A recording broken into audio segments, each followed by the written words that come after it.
But I'm curious if you see any difference where just very, very kind of obviously peaceful activists like environmental activists, animal rights activists, people that attend a documentary or that use sidewalk chalk on the street in order to like write their slogans are now being targeted. If we're seeing a new low of what you call quashing dissent.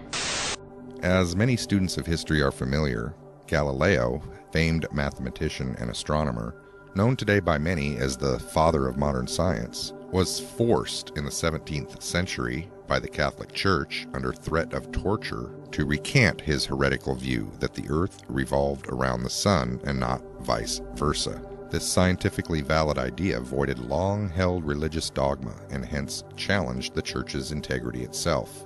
In a letter from 1634, René Descartes, one of the world's most noted thinkers and philosophers, stated, quote, "Doubtless you know that Galileo was recently censored by the inquisitors of the faith, and that his views about the movement of the earth were condemned as heretical. I must tell you that all the things I explained in my treatise, which included the doctrine of the movement of the earth, were so interdependent, that it is enough to discover that one of them is false to know that all the arguments I was using are unsound. Though I thought that they were based on very certain and evident proofs, I would not wish, for anything in the world, to maintain them against the authority of the Church. I desire to live in peace, and to continue the life I have begun under the motto, to live well you must live unseen." If we step back and think about the challenges that faced this small, progressive, and scientific community during the 17th century in Europe, and compare the fear and patterns of suppression coming from the established orthodoxy of that time to that of modern day, we find only a mere variation.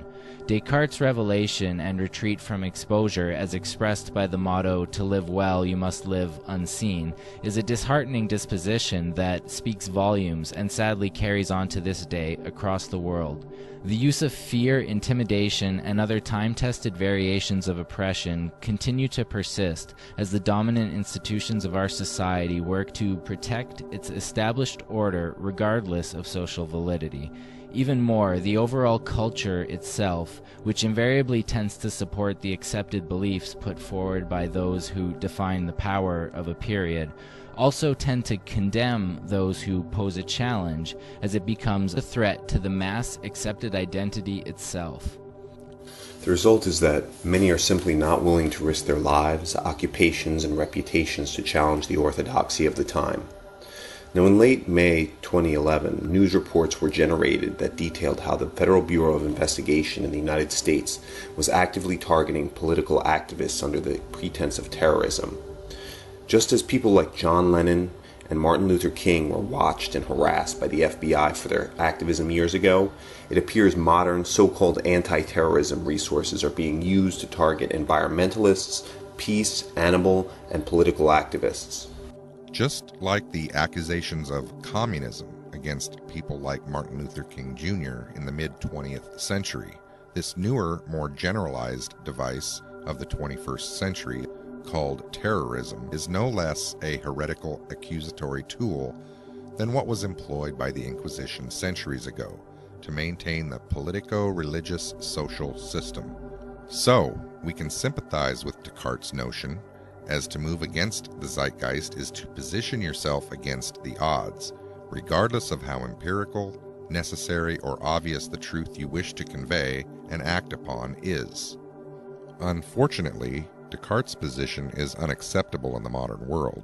The risks that now exist within our current order are beginning to far outweigh the temporal personal risks generated by the act of activist objection itself. It is no longer issues of accurate data, rights, and freedoms.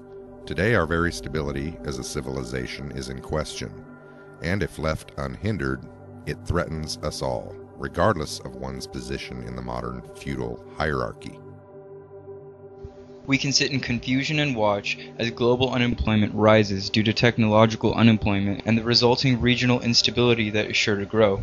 We can stare blankly at the systematic debt collapse of the world economy, country by country, like dominoes, as self-appointed global banking institutions that derive money out of nothing impose austerity measures against the poor and middle class of each country to help support the wealthy, furthering the ever-widening income divide. We can twiddle our thumbs as what we have called democracy turns inexplicably into global plutocracy, and the world economy becomes measured by how much money the rich move around amongst themselves. We can distract ourselves with our little gadgets as the rainforests, considered by many the lungs of the planet, are destroyed at faster and faster rates, reducing our ability to absorb the growing CO2 in the atmosphere. We can keep the TV on as clean water and food shortages that currently affect over 1 billion people continue to grow to 2 billion or 3 billion. We can scan the tabloids at the grocery store newsstands as the very basis of industrial civilization, the hydrocarbon economy, inches towards crisis scarcity with virtually no active initiative taken to change course. We can continue to pretend that our leaders are anything other than misleaders, set in motion by monetary, commercial interests that follow the rules of a free market, with all legislation and offices going to the highest bidder one way or another. And we can stand amused as a new global arms race gains speed as each country comes to terms with the very real reality that wars for resources are upon us in a way unlike any other period in history. This is what separates our world from the one that Descartes hid from. The fear tactics of the orthodoxy in this context, the FBI or any such intelligence agency, are no longer worthy of viable concern or even acknowledgement. At no time in history has any true social change come in a manner that was not opposed with hostility by the dominant orders of the time. If you choose fear, then fear exists, and those little lists and statistics held by the intelligence and police agencies have merit. If you choose love, pride, and self-respect, then no accusations, lists, or threats can ever stop you. The trick now is in numbers, and if we can gain critical mass to non-violently override the divide and conquer techniques used to keep the orthodoxy in place, the game is over.